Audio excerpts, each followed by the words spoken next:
Yeah, it's going to be good sleeping weather again. Things are primarily dry this morning, but as we take a look at your radar, we do have a couple of showers to talk about, mainly in North Georgia and Northeast Alabama. Notice not a whole lot going on in our Tennessee communities or into Western North Carolina.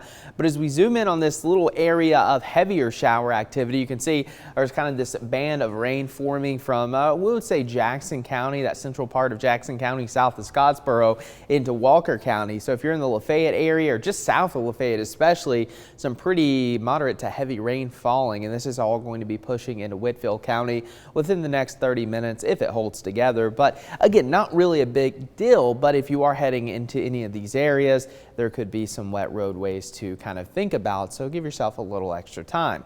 Temperatures reading 72 this morning in Dayton, 67 in Murphy, 70 in Dalton, and highs generally going to be in the low to mid 80s, so a little bit cooler than normal, very similar to what we had yesterday. In fact, today is going to be almost a carbon copy of what we had on Saturday weather-wise. And as for your visibility, again, it was more of an issue earlier this morning, but still less than a mile at times from Jackson County along the Cumberland Plateau into Bledsoe County and then back into the Blue Ridge Mountains. So if you are traveling, there's some fog out there, but mainly in some of the higher elevations as we're dealing with this low-hanging cloud deck that's kind of pushing through the Tennessee Valley. And looking at our missionridge.com cam, I mean, it's almost kind of like a blue tint this morning, so very gloomy out there, and that's going to be the trend for most of your Sunday as we kind of track it all out. The clouds are going to be persistent. There could be, just a few peaks of sunshine, but overall not a whole lot coming our way. And then by this afternoon, those heavy downpours start to develop. Later in the evening, though, that's when I think the more organized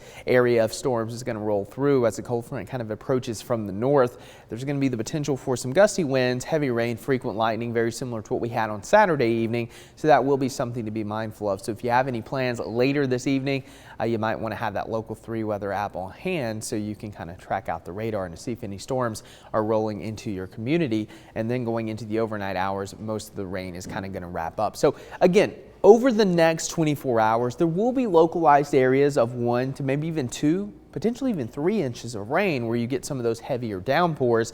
But on average, I think most areas pick up around a half of an inch of rain. But keep in mind, we've had some localized flooding over the last couple of days. So any areas that already have a pretty saturated ground could be dealing with those issues a little bit later on. And also, there will be the threat for some stronger storms in that dark green shade, which includes northwest Georgia, southeast Tennessee, Cherokee County, back into North Alabama. There will be the potential again for those gusty winds, small hail, and frequent lightning. So that is something to monitor closely and just have a way to receive those alerts on this Sunday. Damaging wind going to be the primary threat. Again, tornado threat pretty low. Even the hail threat's pretty low today, and we'll be tracking that localized threat for some flash flooding as well. But again, no high threats today, but it is something that we're going to watch for, especially in the severe criteria and of course the small threat for some flash flooding. Now today, 83 will be your high. South winds at about 3 to 7 miles per hour. Tonight, 70 degrees. Scattered storms continuing, gradually dwindling overnight. And for your next 7 days, here's a look at how it's going to shape up. Tuesday, 87, clear skies, sunshine. Sounds good, huh? Wednesday, much of the same, nearly 90 degrees. And then, Angela, we're tracking more showers and storms by the end of next week. All right, so a bit of everything next week. And hey, not too hot, but definitely humid. So stay hydrated and grab that